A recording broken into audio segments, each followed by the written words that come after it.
This time for sure. You sure we're on? Pretty sure. Okay. We'll know in a second. Yeah. Well, the little green light is on. That counts, right? Yeah, no. We are live. Ladies and gentlemen, this is the Jimmy Doan Show. We do this twice a week, 4 o'clock Wednesdays and Sundays, bringing you the news and our views right here on the George Elmore Facebook channel. We'll post a copy of this show on YouTube right after with all the subjects time-stamped for your viewing pleasure, and also up on iTunes. If you want to listen to us on audio, you can subscribe on iTunes, and you can find us any number of places actually. Today is the 31st of March 2019. And there we are. What's happening? Oops. There we were. That's the feed, and this in 2 seconds. Watch this. Kablamo. Okay. See, and then this is back where we are. This is the software. Okay. On the What's the green line around you? Oh, that's nothing. Nobody can see that except us. That's my camera. Okay. Great. All right. Well, Look, see, this is what they see right here. Whoops. Nothing. Black. No. This is what they see. Okay. Good.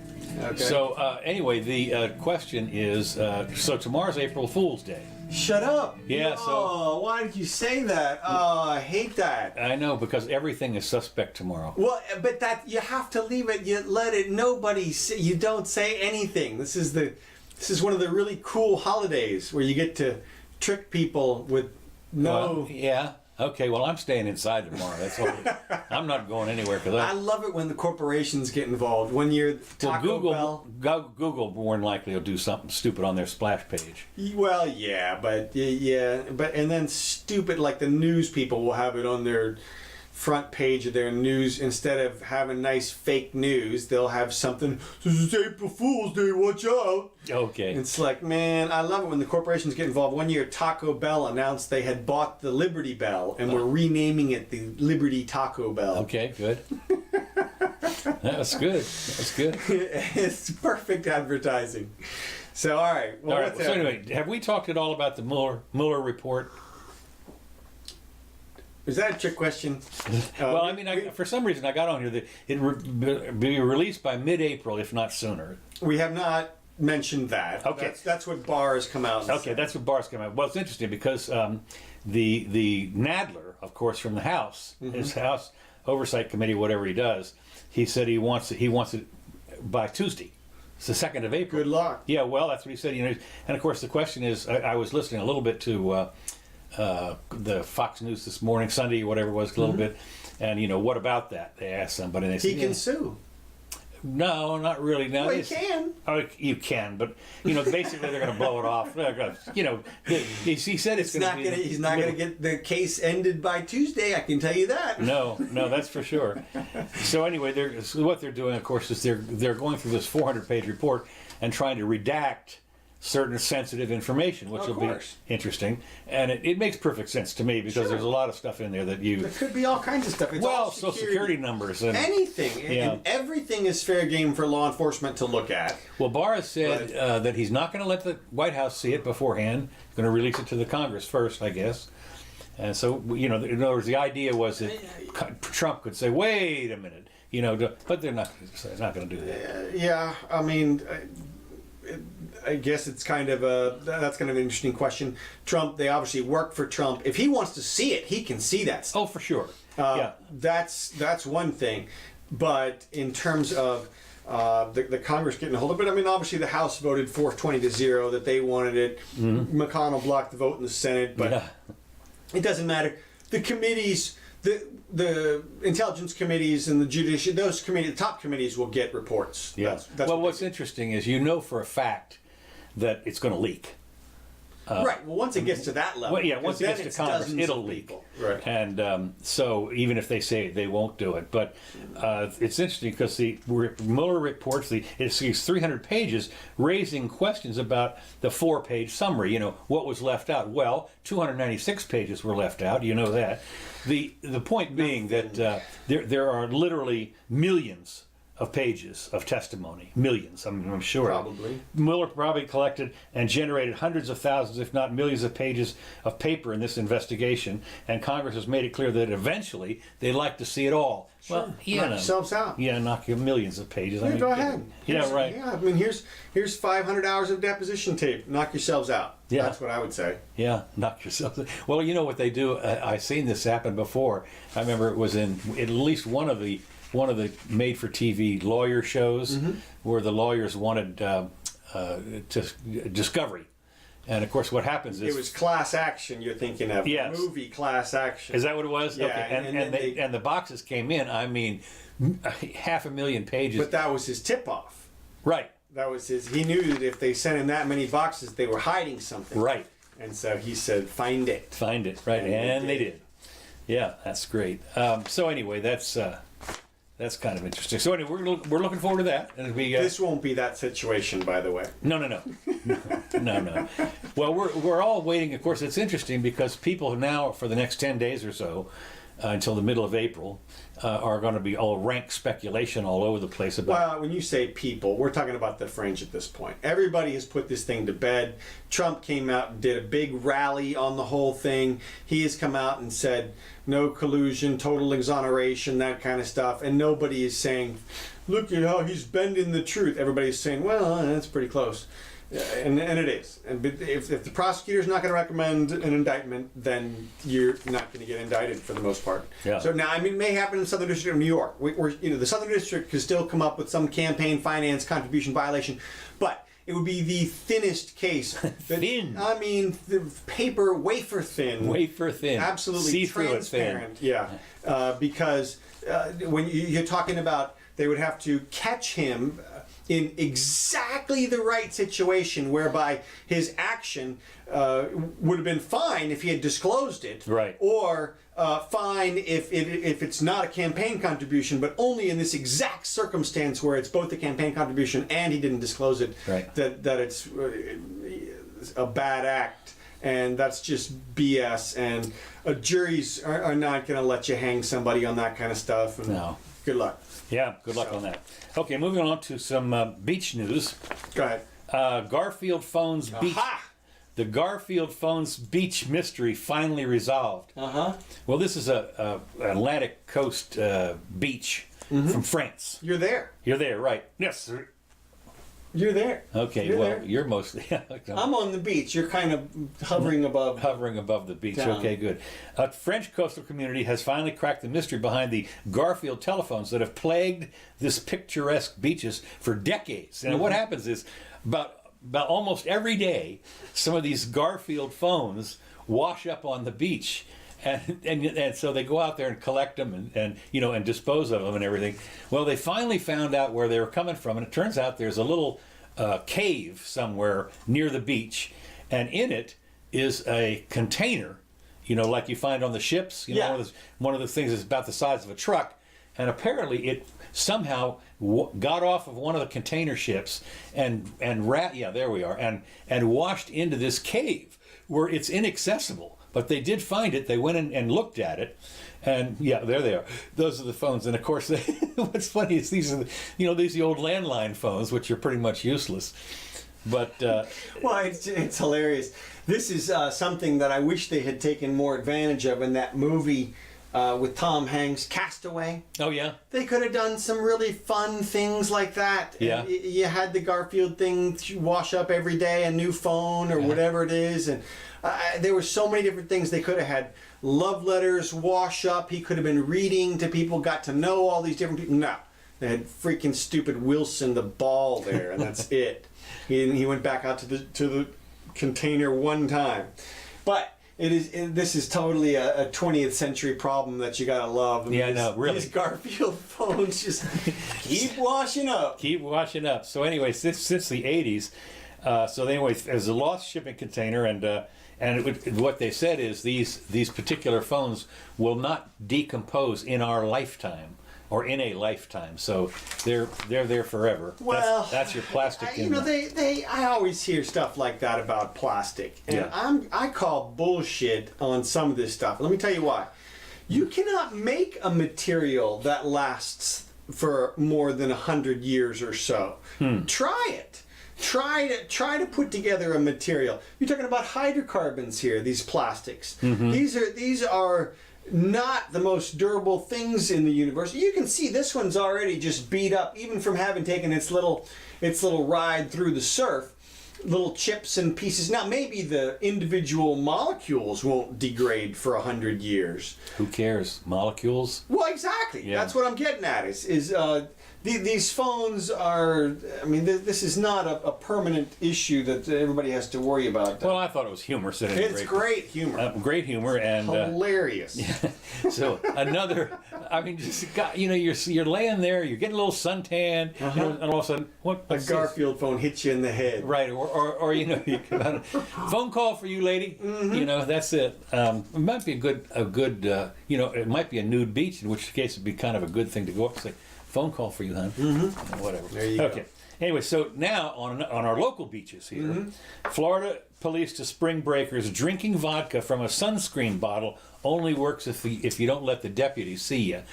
What you can go on? You can go on eBay, and you can. Okay, there's all right. Way to go! Yeah, hey, babe. Hey. So you can go on eBay and buy a nice, clean, pristine sunscreen bottle. With no sunscreen in it. It's empty. It's just made. And so then you fill it up with vodka. And of course, if the police see you drinking out of a sunscreen thing, they're going to say, well, in just a minute, Say there, yeah. But I thought it was interesting that when you think about it, apparently you are allowed on this particular beach. This is over near Pensacola, I think, or Destin or somewhere. Apparently, if you put vodka in a clear bottle, in a regular water bottle, it looks like water. Yeah. I mean, I don't know. Of course, you start staggering around. I don't know what the deal is, but but I thought that it's interesting. And what they're concerned about, of course, is underage drinking. And they're talking about apparently if you're 21, you can drink on the beach. Now you can't over here in St. Augustine, because I know that because I went over there and the fine is $50. Even just with an open container, no drinking even. It varies up and down the beach. Yeah. The different counties have their different rules. Well, St. John's County's a bitch. I mean, because they're. I sat there and I remember when it happened. This was years ago, and I thought, get real. I mean, it was. Now you can still drive on the beach in St. Johns County. Yeah, they're thinking about closing a bunch of it. Well, they have a bunch of 4-wheel only days. Right, they do have that. And that's BS because I've been out there. There are still ways you can get out on the beach if you're a local. Right. If you know the little the ramp to take. Right. But and I've been out there in a 2-wheel drive behemoth, the cream puff. Yeah. And doing just fine. Yeah. And yet it's a 4-wheel drive day. And well, of course, one of the things that does happen with some people, and I've seen this, is the tide comes in. Well, yeah, but hey, man, that's part of the deal, and that's why there's guys out there with their big 4-wheel drive trucks, right, selling a tow for $20. That's exactly right. And then they make their beer money going out there and towing people out of the sand. That's right. And it's all fun and community and fun and everything. Nobody has a problem. Yeah. And every once in a very long while, somebody's car gets washed out. But hey, you learn. You live and learn. That's what the deal is. Don't turn your back on the ocean. No, it's not nice to fool Mother Nature. No, and it doesn't like being fooled. No. So, well, up and down the beach, there's different rules. Some places you can drive, some places you can drink, some places you can have. In St. John's, you can have plastic cups. So you can fill opaque plastic cups with whatever you want, and they really don't bother you too much. But I didn't know that. Yeah, as long as they're opaque, so that if they can see that it's beer, they're gonna come over. They're riding around on 4-wheelers. Yeah, they have those little 4-wheel, those little things, and they're all dressed up and ready to get the money. So they love that. Now you're at South Beach right now, in South in Miami. There's a place south of 5th Street where it's like anything goes. Oh, is that right? Yeah, the beach south of 5th is down all the way to the jetty, which is basically the last lifeguard station, is like European beach. Okay, it's topless. It's anything. Well, they got a part set off for LBGQ, right? Yeah, that's 10th. That's at 10th. Okay, and that's it's interesting because there's no law. I mean, it just happens to devolved that way. And And it's where people, or evolved, yeah. they evolved, yeah, That's where exactly. they want to be. That's great. Okay, the next thing I've got is big deal for YouTubers, YouTube people. YouTube TV is now available in every TV market in the U.S. All 210 U.S. TV markets can now have access to YouTube, and it's of course not. They're not all equal. Some YouTube channels have more than others, as far as local stuff is concerned. The nationwide rollout also highlights one of the biggest strengths of internet-based TV over traditional cable: widespread access, with YouTube offering the same, except maybe some local channels, service at the same price to everyone in the U.S., something that didn't exist before regular cable TV, which of course it's interesting because I cut my cable to TV. Everything I do now is the internet, and YouTube is one of them. And YouTube has, man, they have almost everything on YouTube. I mean, It's come a long way. I tried to cut the cable 10 years ago in 2010, and you could not do it because YouTube, the longest programs on YouTube were 1.5 minutes long. Oh, right, yeah. And they didn't have the automatic continuation either. So you had to go back to you could only watch little snippets of stuff, and you had to keep clicking on stuff. Right. You couldn't just sit back and watch anything. Yeah. But now it's all changed as it should. Yeah, you got a little switch on there that says keep going or not. Well, there's lots of good settings now. You can watch fast or slow or anything. Yeah. No, it's but again, I mean, I know that Mrs. Jimmy, who's in love with Trump, so he had a rally, and we happened to not be out during the rally, and so come back. There it is on YouTube, And you can watch it at 1.5 speed at that right? point. Yeah. Well, no, Save not her. yourself some time. No, she watched it slow. She loves him, So, okay, next thing we got is a little police alert here. Police officers with guns drawn raid an Arizona home for a boy with a 105-degree temperature. And what happened was apparently the kid had 105, which is, that's starting to get dangerous. Boy he's not vaccinated, and he'd gone to the doctor, I guess the emergency room or something, and they said, you need to go to the emergency room. Or maybe he'd gone to one of the little stand-up thing, or their doctor. And so the doctor said, no, you've got to go to the emergency. Well, it turned out that the fever broke.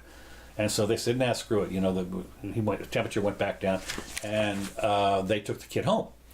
Well, it wasn't too long before the cops show up and said, we want to see this child. And they banging on the door, and they weren't a SWAT team, it says, but they were with guns drawn. And the parents said, get out, come back with a warrant. They did. They went away, and they came back with a warrant. And they wanted to see the kid and everything. And of course, this is a typical, and of course, DCS and, Children's Services or whatever, they were all in on this. Well, yeah, this is a direct result of the states putting themselves in the primary care position over children. Right. Because if you're going to do that, then it's mandatory for the doctor, of course, to call the police. Right. And it's mandatory for the DCF to respond. Right. And so once they go out there, basically what you've done is you've appointed a new parent. Yeah. And so it's over all the other parents. They're over the real parents. Over the biological parents. And they're over everybody. They are the parent. And that person is going to use all the powers of the state to ensure the safety of that child at their discretion. And to the extent that they feel is warranted. And so, I mean, of course they're going to bring in doctors and do all kinds of stuff. You have no control anymore. If the state decides to mess with your family, they can mess with your family. Right. And it's a tragedy the tragedy also comes and you hear this.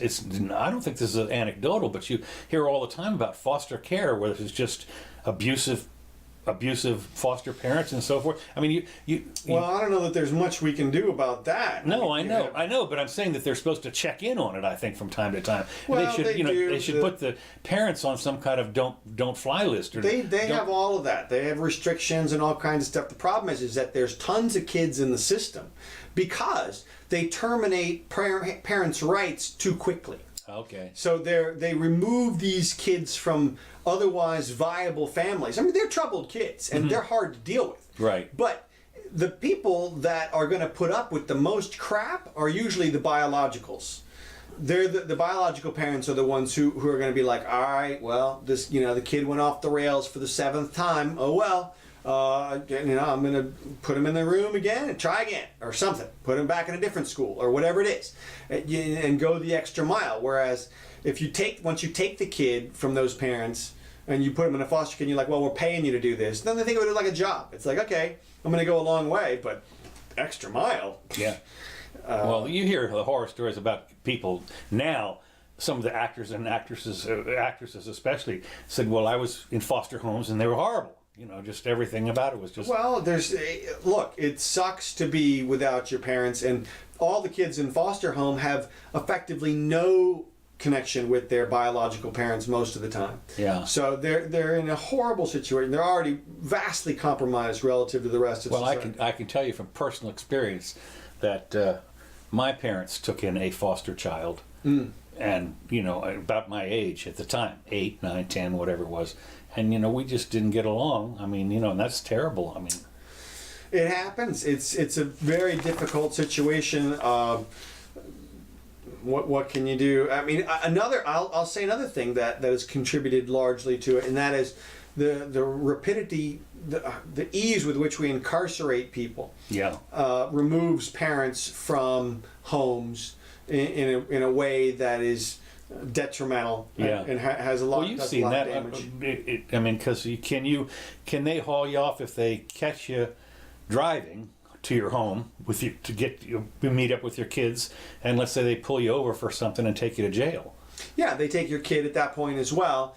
And they may place the kid back with you if you get out immediately. But if you are going to be incarcerated for 60 days, then they're going to remove your child from you, and they're not going to just give them back at the end of the 60 days. They're going to keep the child for 6 months or a year or something, and they're going to rotate them into foster situations, and and it's horrible the way they get caught up in those situations. I think there needs to be a huge reform movement associated with departments of children's and families. Well, you've dealt with them a lot, and you don't hold any love for those people, do you? I do not. I think that they're way overpowered and far too intrusive. Like I said, they become surrogate parents far too easy. They're much too quick to remove kids from their homes, even temporarily, but also permanently. Mm-hmm. And there's a glut of kids in the system.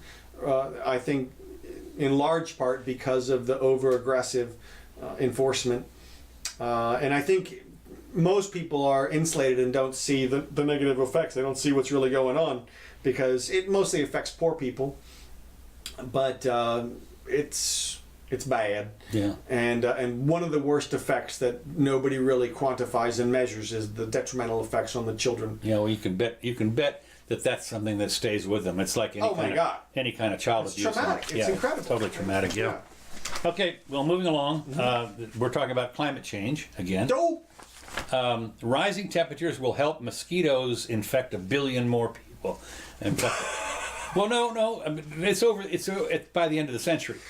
By the end of the millennia. Yeah. Plain and simple, climate change is going to kill a lot of people. Well, I don't know. Nothing fear-mongery about that. No. I mean, just come right out and say it, right? Yeah, well, it's going to kill. People will die. They already do.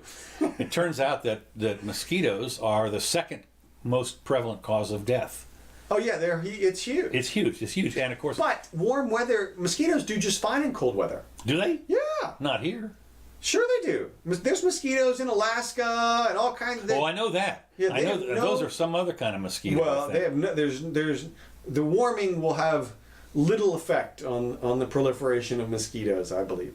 But go ahead with the story. Maybe I'm wrong. I don't know. Well, no. You're right. I mean, because I know that they especially come out in the summertime. I'm around here. That seems right from a just experiential standpoint. Yeah. So anyway, if it gets warmer, maybe the mosquito season will be longer or something. Who knows what? But the fact is, the thing that I look at is one of the problems they've got is our beautiful government people ban DDT. Right. We've And talked that's about the that several killer. We've times. talked about it before, but again, this only points out Really want again. to save people from mosquito deaths. This is what you do. You ramp up the DDT and you use it properly. I mean, you can spray it inside your house on the walls. That's what you do. Inside the house on the walls. You don't fill up an airplane with it and spray it all over your fields. You just, that you don't do. But as far as and of course what I would say is maybe the way to do that, and actually I remember we had this, is you only sell it in containers like that, like a hairspray or something. That's the only size you can sell. You can't sell it in I think bulk. just information will. I think just an information campaign about the benefits and the lack of detriments and the fear mongering and that kind of stuff. Well, there was one guy who was talking about if you think it's so dangerous, and he would actually take a spoonful of it and eat it. Yeah. Yeah. So not me, but so anyway, malaria, dengue fever, the Zika virus, yellow fever, and maybe a dozen more. Malaria is the big one. Yeah, malaria is the big one, and yellow fever too. Well, look, it's hideous. well, isn't that yellow fever? Malaria, I don't know. I think I it might don't be. think Anyway, so it says. So these insects will survive the winter and proliferate, and 1 billion more new infections by the end of the century. Well, 1 billion. Well, you think about 1 in it. There's 60. already millions in Africa, especially, Right. of deaths because of that, because of mosquitoes. So, I suppose 1 billion, but I mean, No, I call total BS on that. it's But scaremongering. we've got a new solution. Well, not new, but everybody. Did you see Bill Gates? No. This week went to Congress, got together a quote unquote bipartisan group of senators, Okay. and put forth a proposition that we accelerate the plans for the development and proliferation of Generation 4 nuclear. Oh, really? Yes. Yes. Because I saw something about that. Bill is getting behind it, and when Bill gets behind stuff, things happen. People go, oh, okay, well, he's smart. And apparently he's already got some, like I said, senators on board. So there should be nothing stopping Generation 4 nuclear proliferation. Nobody can say anything bad about it. There's no meltdown capacity. It can't melt down because the stuff that melts isn't there anymore. Right. So Well, I heard it doesn't use water. I heard. I think even what's his name? Adams. I think might have mentioned Gen 4. Oh yeah, he's mentioned it several He times. mentioned it several times. Scott Adams on. And look, I've been talking about it for a while. We've been talking about fusion, but fusion still has little theoretical developments. Generation 4 nuclear is happening now. Yeah. We are building plants in China right now. We could build them here. They'll provide enough wattage per square foot, as we talked about on the last show, Right. about the problems with wind and solar, the massive amount of space needed for the energy generation that we use currently. Yeah. Can only be really handled by either fossil fuels or something with a more dense footprint, which is, of course, nuclear. Nuclear, right? Yeah. Well, it does. The government, of course, is slow to get up. It's too bad on something like that they couldn't more privatize it. Well, yeah, and I they, mean, they because the should regulations right now are deregulate. Yeah, and because if it's if it's virtually impossible to blow up, Yeah, or but spread death or whatever. you know how it is in this environment right now. Regulation is like, oh, we should regulate it. I mean, you could say something about butterflies, and people would be like, oh, we should regulate that. Yeah, right. Butterflies, they're going to be very harmful. You never know, we're going to rip a kid's arm off. That's right. Well, it'd take more than one. A swarm. Yeah, there goes your thing. Mm-hmm. The Puerto Rico governor calls Trump a bully. And aid fight. Puerto Rico. Puerto Rico. I'm sending you to Puerto Rico. Okay, you send me to Puerto Rico. I want to send you to Puerto Rico, man. I'm pretty sure. Okay. Whoops. Well, I'm still there on the beach. I don't know. You went away. Oh. Is that the hurricane damage from hurricane whatever it was?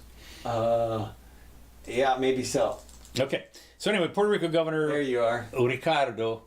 You're at the beach house. I see. Yeah, I see. You're still at the beach. Well, I'm not leaving this girl. No, I don't blame you. I don't blame you. Hell, yeah. Because, not me. I can't even reach over there. I could give you that capacity here in a minute, but That's okay. Puerto Rico Governor Ricardo said he's complaining. U.S. He says they're treating us like second-class citizens, and indicated that he's tired of being pushed around by the White House. Now, there's a couple of things. First of all, they are second-class citizens. I'm sorry. They're not really... You have to understand, they are second-class citizens. They are down there. They all speak Spanish. They, and well, that's not what makes them second class. It's the laws that we have that hold them down. Right. We do not allow them to be. There's the equal. Whatever the shipping law is. The Jones Act. The Jones Act, which mandates that all of the shipping that goes to Puerto Rico first come to the U.S. mainland. Right. So the costs are elevated. Right. And Puerto Rico does not benefit from its geographical location, whereas it would be a perfect totally. Oh man, are you kidding? Jumping off point. I mean, we are crushing their economy with that act. Well, you think about it. When the stuff comes in from China, goes through the Panama Canal, and bang, goes into Puerto Rico. It should. Right. But no, it doesn't. Yeah. Or how about from Europe? Yeah, they have to send it to North Carolina or something first, and then back out to Puerto Rico. Doesn't it also have to be in U.S. made ships? Well, that's the whole point. Is they were trying to promote the merchant marines or some BS, but it's antiquated. There's no reason. It holds them back. It holds down their economy in a big way, in an artificial way. So as I said, they're second-class citizens. Okay. So anyway, he indicated, so he's being tired of being pushed around by the White House, and he says, if the bully gets close, I'll punch the bully in the mouth. He said. He talked to CNN. Yeah. So, well, what's interesting? Wake up in a CIA prison in Siberia. Well, yeah, certainly.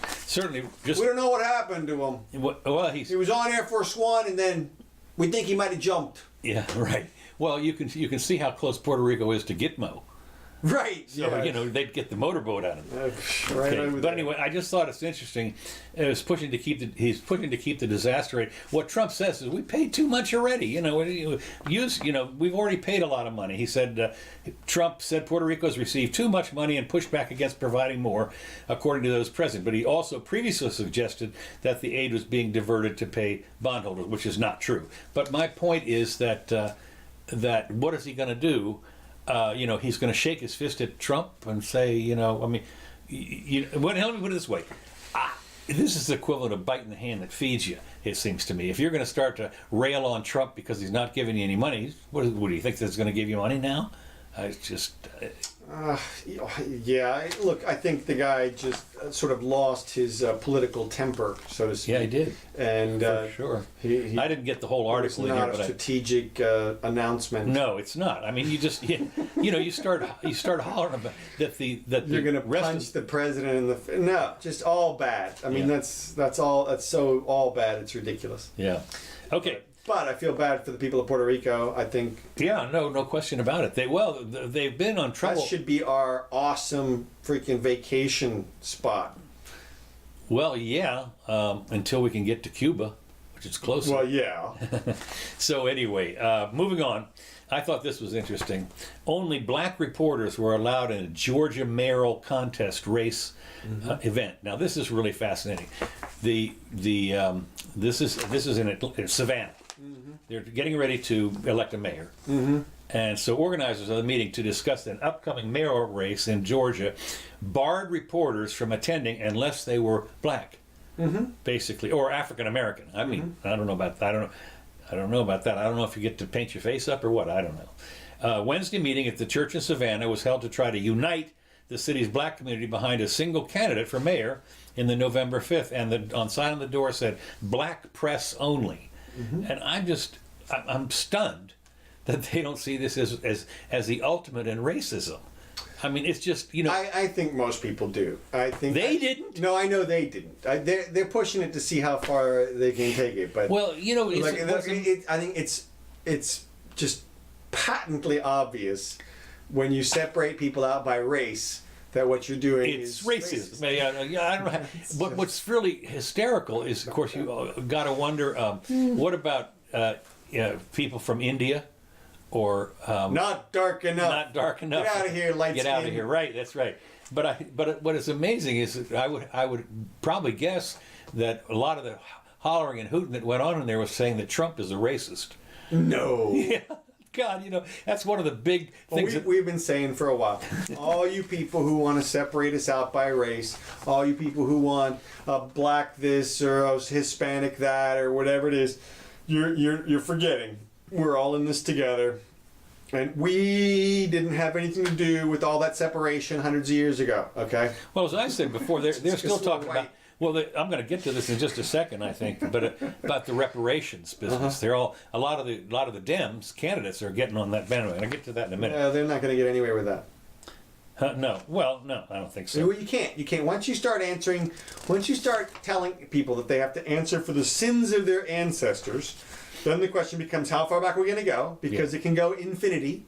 And why stop anywhere? Why not just... I want reparations from Great Britain. That's what I'm saying. Yeah. I mean, us mere Scottish ancestors were kicked out of the land. We want them back in. I happen to be one. I take umbrage to me other ancestors. That's right.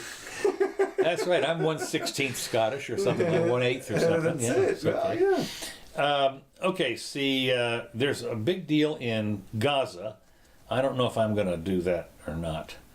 No, I'm not going to mess with that. That's I can't keep track of what's going on over there with Gaza and everything. All you have to know is that every couple of days, the people in Gaza fire a few rockets over. Well, it's this Hamas business, I think. Yeah, well, they're the guys in charge of Gaza. Well, yeah, I guess so. In total, 258 Palestinians have been killed by Israeli fire since the protests began, two Israeli soldiers. Right. Well, as soon as they lob a couple of rockets into Israel, Israel sends a bunch of planes over there and carpet bombs the area that the rockets came from. Yeah. And they've told everybody, look, we're killing everybody in the area. If you're close to the terrorists, you're going to get killed. And, of course, the terrorists are like, well, we set up next to a school. And so that's the dilemma. It's, okay, do you let them set up in a building that's on top of a school? What I don't quite understand is if you happen to be Hamas or whatever it is, why are you, when you know damn well that they're going to carpet bomb you, why would you send a rocket over there? To me, it must be an internal power struggle in Gaza. Okay. That is to say, there must be certain people in the group that are saying, I will lead the charge against Israel, so therefore get behind me. I'm the new power broker in the area. Watch this. I'm going to launch some missiles into Israel, kind of a thing. What I've said for a long time is that Israel is not going to find any peace over there until they tell the Gazans that the Palestinians in Gaza, that this is your area and you're in charge of it, and we're not going to mess with you unless you mess with us. I think that's the way it is now. They've got to kind of blockade it off, though. Well, what keeps happening is, I believe the Israelis keep building into Gaza. Oh, is that right? Yeah, in ways that... what they consider Palestinian territory. Right. And so I think that's a big part of the problem, that they've settled a bunch of area around there that was supposedly supposed to go to Palestinians, and they're not going to abandon it. I don't know. Again, this that's why I have not studied this enough to know. I listened to a big long thing by Ben Shapiro. Of course, he's Orthodox Jew. Yeah. And he was giving the whole history of the thing, and that's from his standpoint. Okay. Right. And so, as far, of course, he's on. I've always said that as far as internationally is concerned, he's not that good. Because he's a bit of a war guy. Yeah, he is. He has no problem with dropping bombs all over the place. But okay, speaking of war items, the U.S. Navy wants 32 more attack submarines in the next 15 years. Jesus. 32 more attack. Now these are the submarines. Now they're all going to be upgraded because they're going to have all the new stuff on them, all the new toys and everything. The special, if you ever got to watch Hunt for Red October, of course that's ancient technology, what they're using in that stuff, but it still was pretty advanced. And you think since then, it's done quite a bit. So these are attack submarines, and I guess they're getting to run silent and everything, and they can sneak up within missile range, certainly of whole countries. They can all fire ICBMs. They can all fire Trident missiles, which... Well, the other thing they're talking about is, Tomahawk missiles and torpedoes, added electric. So anyway, they're going to have some AI stuff on, artificial intelligence stuff. Was it Skynet? Okay, this is good. Here we go. But I see they have undersea drones.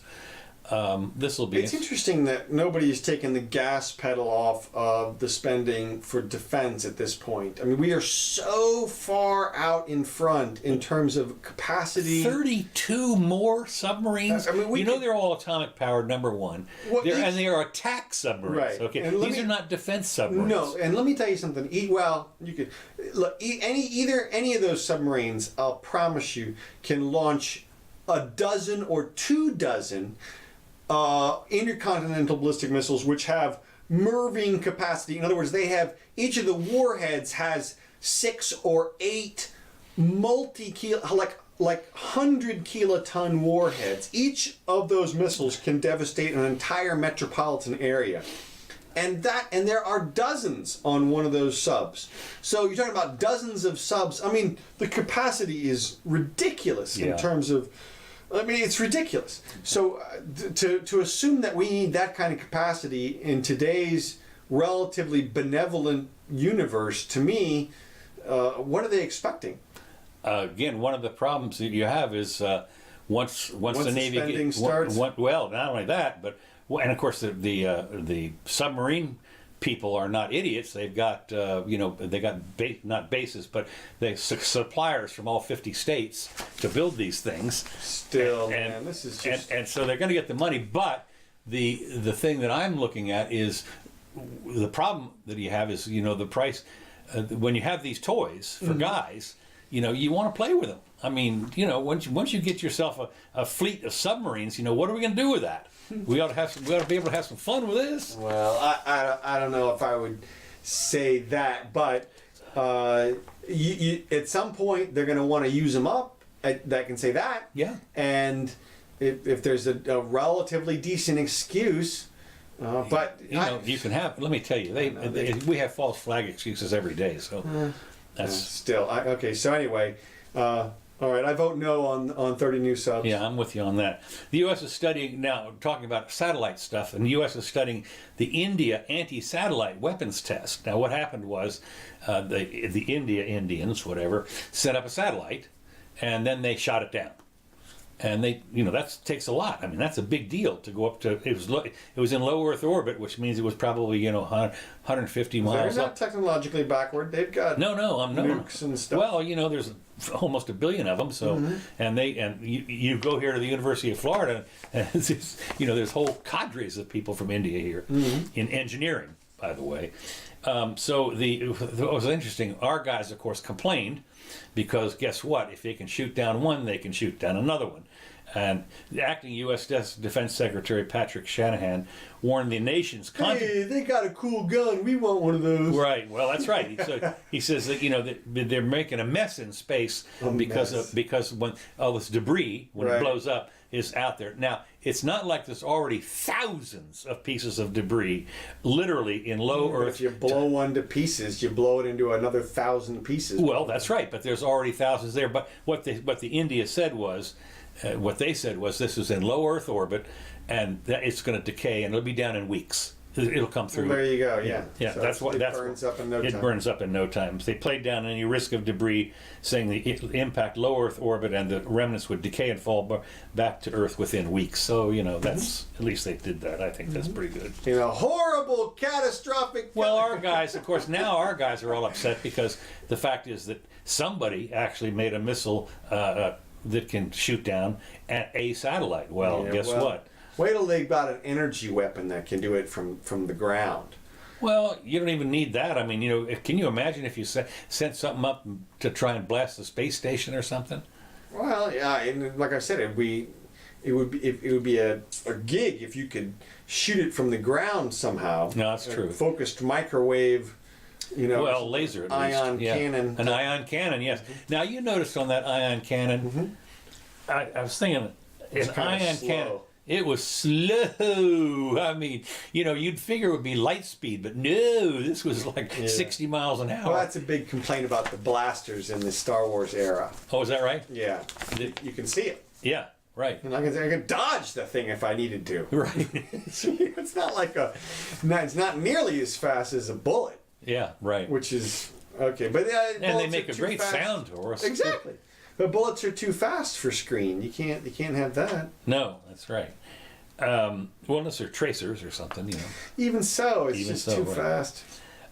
Amherst College in Massachusetts Aha! did something so ridiculous that it actually had to reverse course. This is one of those things that this got out.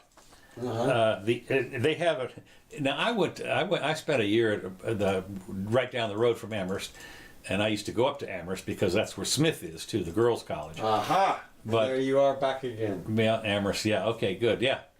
But anyway, they now have an Office of Diversity and Inclusion. So I mean, this is an office they have. They've got all the schools have that now. I mean, anyway, so and what they did is they posted an email to students, a 36-page common language guide. Okay? You're probably thinking just another speech code. No, this went way beyond that. It tells students that what words are to be taken to mean, and in effect, What words are to be taken to mean, and in effect, how they are to think about them. So when he says idiot, This is what, we learn that capitalism is an economic arrangement that, quote, leads to exploitive labor practices which affect marginalized groups disproportionately, unquote. You know, what? White feminism is described as being predicated upon the erasure of women of color and the ways in which racism and sexism converge and compound one another. this is Well, what do you? Well, they sent it out and they said, "Oops, this," and the president of Amherst, which is interesting because Amherst, when I was up in that, it was men only, but apparently now they've got a woman who's the provost or whatever she is president. So I guess it's men and women. I guess now after outcry from the relatively small number of ideological dissidents on campus, the college president intervened to say that she had not approved. Now, I'm worried about this she business because that brands her as a feminine person, and I'm not sure that that's as unjustly that it unjustly attempted to police thought. And that was not then and would not be a future in official college document. At least they took it back. Yeah, they did take it back. So, whatever. But I just think that actually somebody put it out. 30 pages or whatever it was. Well, I'm telling you, this is the end of the pendulum. This is the last little throes of the colleges saying, when they say we like capitalism, what they really saying is, we hate Hispanics or something. I mean, they're trying to dictate as much as possible at the universities what the kids can do. And look, we've already had the incident at Yale with the Halloween costume and the backlash from all that, and so I got to think. And look, they retracted it. So okay, well they did. Next item, one of my last items here, I think. I'm not sure. UPS begins the first commercial drone delivery.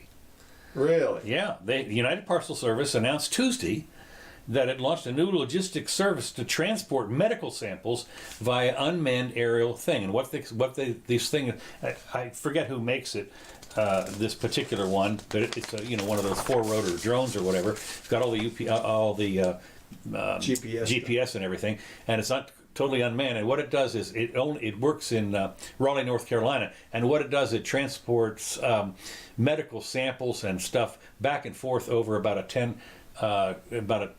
10 mile or something like from the Wake Med Raleigh campus to the hospital in the North Carolina metropolitan area. So it uses this M2 quadcopter and designed to carry payloads up to 5 pounds for 12 to 13 miles, depending on the weather. But what's interesting is that apparently what they do is they can take a blood sample or something like that and then just drone it on over to where they were going to do it.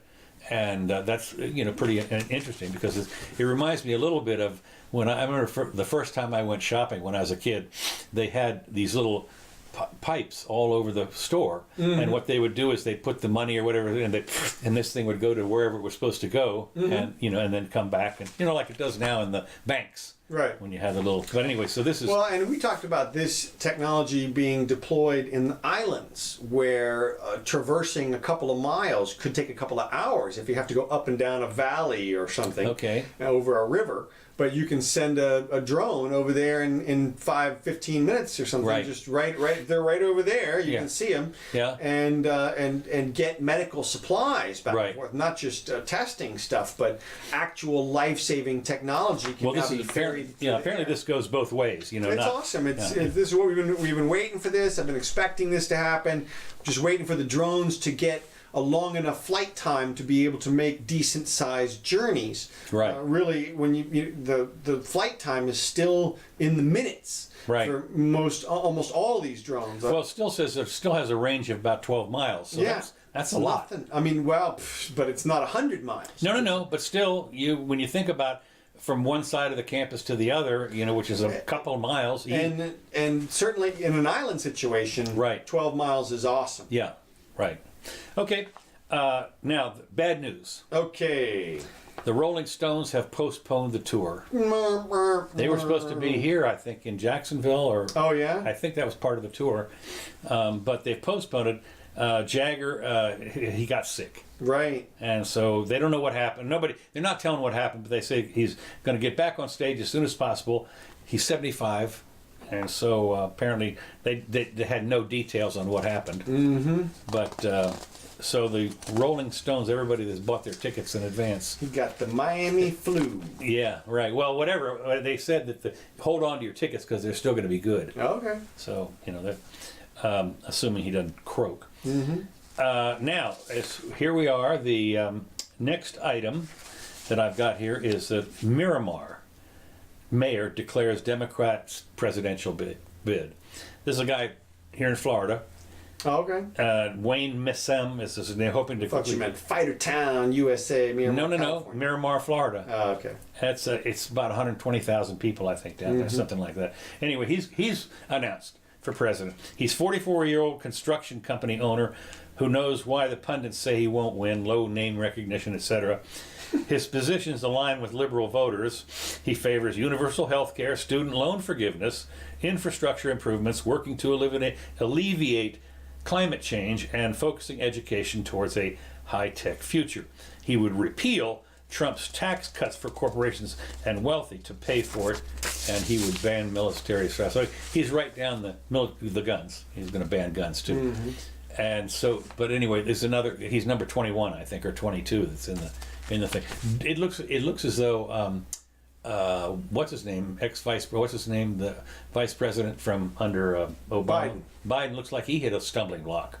Oh yeah, touchy-feely Biden. Touchy-feely Biden. Yeah. And we've known that for years. Yeah, of course. And of course, so this one girl, the one girl came up with it, know, and apparently his front runnership dropped in half. Yeah. Because she said I felt a little uneasy about that, and apparently they maybe have a video of it or something. I've been saying I said he wouldn't survive the primaries. No way. Might be somebody new like this Buttigieg guy or whatever, but it's oh shoot, what was I going to say about the? Well, never mind. Okay, the massive student debt is piling up. And so are the I knew what I was going to say. What? Just real quick. Trump's going to have a problem anyway. I meant to mention this last time, and we brought this up. In my opinion, honestly, at this point, I don't think it matters who the Democrats run, they're going to win. And the reason being is because I don't think people have factored in the restoration of the voter rolls in Florida, and how much they're going to swing things towards, I think, towards the Democrats, and give the Democrats Florida. And if Trump doesn't get Florida, he doesn't win. And so Florida has been razor thin since 2000. Right. And we just re-enfranchised over 1 million voters. Okay. And I think the swing is going to be at least 60-40 Democrat. I don't think that they'll reward the Republican governor for signing that bill or anything. I think that they'll go Democrat because they were incarcerated, and generally speaking, the people who are in jail are Democrat voters. Well, I don't know about that. Again, it's a year and a half before the thing. It totally is. But I'm telling you, there's going to be a massive demographic shift in Florida. I think it's going to pull Florida into the red or blue, whichever the Democrats is. The blue, yeah. And that's going to. Well, I was rewatching the ABC countdown on election night 2016 as the various states were coming in. No! Yeah. Oh no, Lucy! Yeah, right. So it was interesting because the states that mattered were supposed to go to Hillary, and of course there's no saying that they might this next time. Like Ohio, Wisconsin, and Michigan were some big states that nobody really expected them, because typically they've been blue, but they went for Trump. Not by much, really close. They had on a couple of them. They couldn't call it till. There were several states that went different ways from what people were expecting, but this is going to be a huge shift in a very narrowly contested state. Well, the thing I look at though is, as they say, the real swing state is Ohio. For some reason, they didn't when they were talking about this before, even before they called Florida, which took a little while to call Florida because we got the Panhandle and everything in another time zone. So I don't know, but so you're thinking that's my super early prediction. Okay, here, well, right good. We're in March, the year before, 18 months out. Fortunately, this is all on video now. That's it. Okay. I'm making the call, and I'm horrible at predictions, so I expect to be completely wrong within 30 days on this. Okay. Now, one of the last things I've got here is porn is being blocked all across the UK.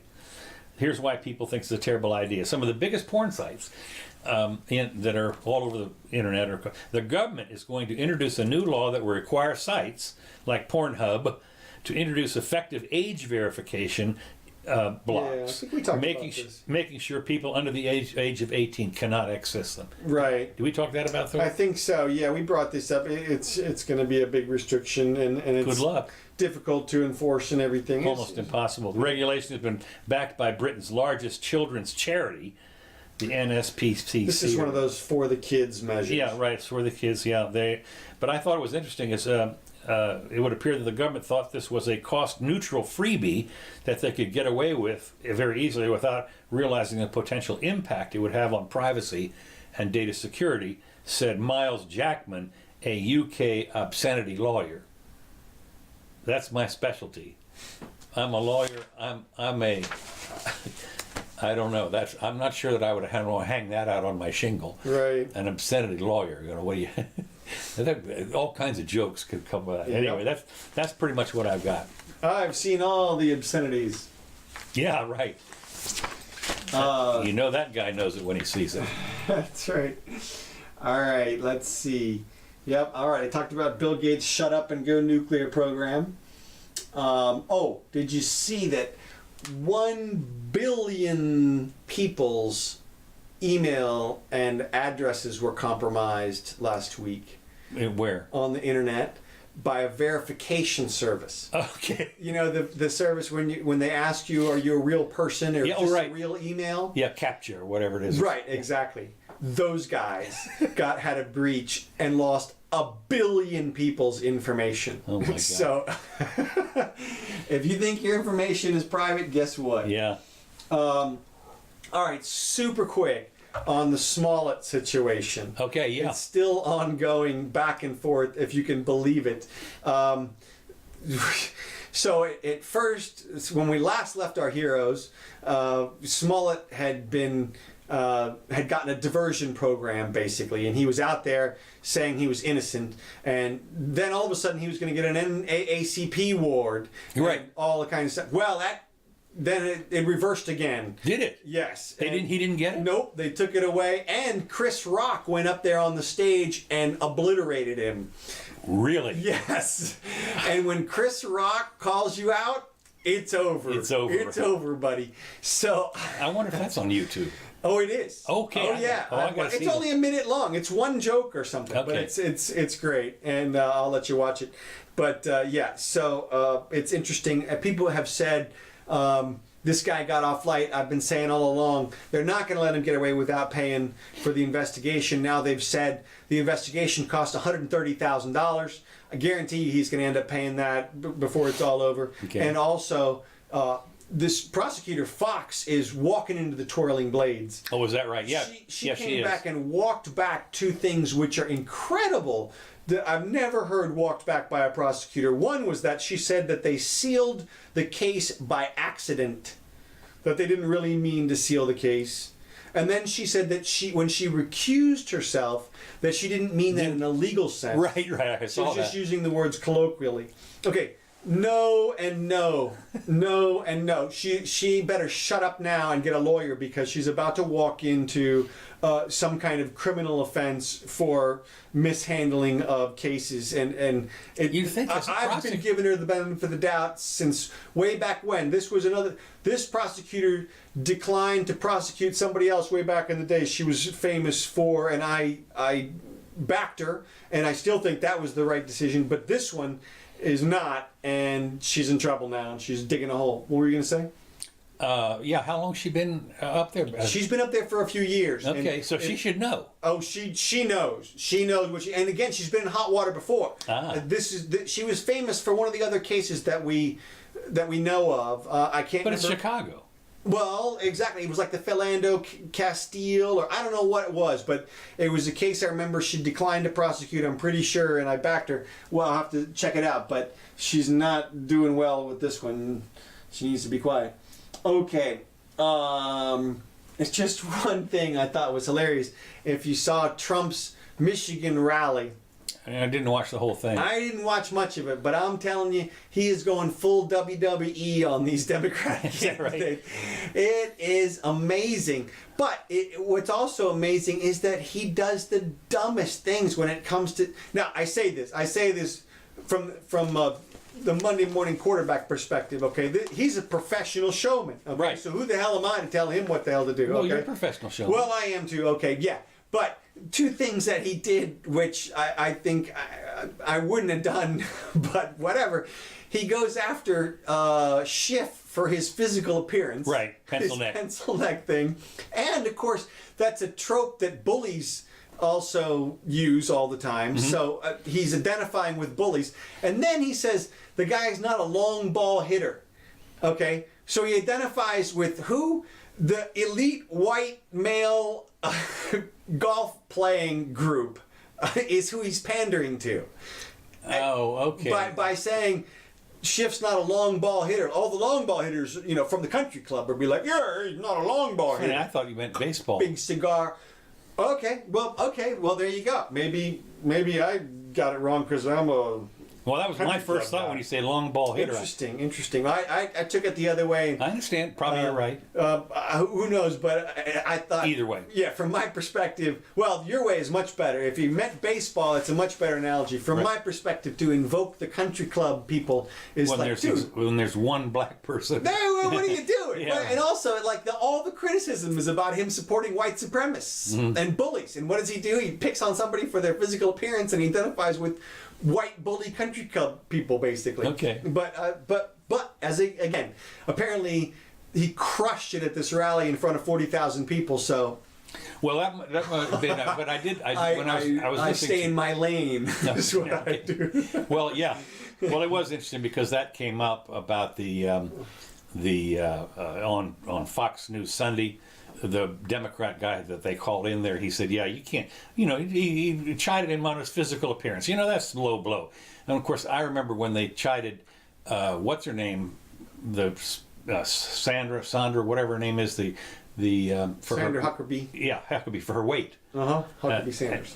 Whatever. And they've been doing it mercilessly to Trump. The little hands thing, the orange hair, the mushroom, orange everything. man. It's gone on and on and on. And it's low hanging fruit from a comedy perspective. It's like, look, it's something they can't change. So you can't. It's punching down. You can't shame them into changing their appearance. Right. And so it doesn't work. It's not as effective. Much better if you can attack something that they can change. Yeah. But you notice we didn't talk about AOC today. What? No, AOC. that's okay. We'll save till Wednesday to see what. That's right. There's been some Okay, yeah, there was nothing. I didn't see anything much on her today, but all right. Well, hey everybody, thanks for joining us. We appreciate it. Whoop. This has been the Jimmy Doan Show. Thank you, Gene, David, Uncle John. Whoops, what's going on over here? We'll be back on Sunday. No, Wednesday. Wednesday. We'll be back next Sunday. Now, actually, I'll have to see what's going to happen about Wednesday. There's a remote chance that Mrs. Jimmy may have me doing something out of town. Uh-oh. Yeah, we're going to try and postpone it, but there's a remote chance. So you might have to do this all by yourself. Oh, no. Yeah. No. We'll see. All right. Well, thanks for joining us, everybody. Come back and see us again, and we'll be here. This show, or I should say, these The music. this music, exactly, brought to you by Kevin MacLeod. These are his copyright authorizations. This track is called Cold Funk. Earlier, you heard Whiskey on the Mississippi. About to hear Happy Happy Game Show right here. So thank you, Kevin, for that. We really appreciate the music. Now, this will be up on YouTube with the time delineated stuff, right? Yep. Okay. Absolutely. But if they made it this far, of course, they already heard it. So, unless you just joined us. So, I'm Councilor Curtis. That's Jimmy right there. Hi. We'll see you next time.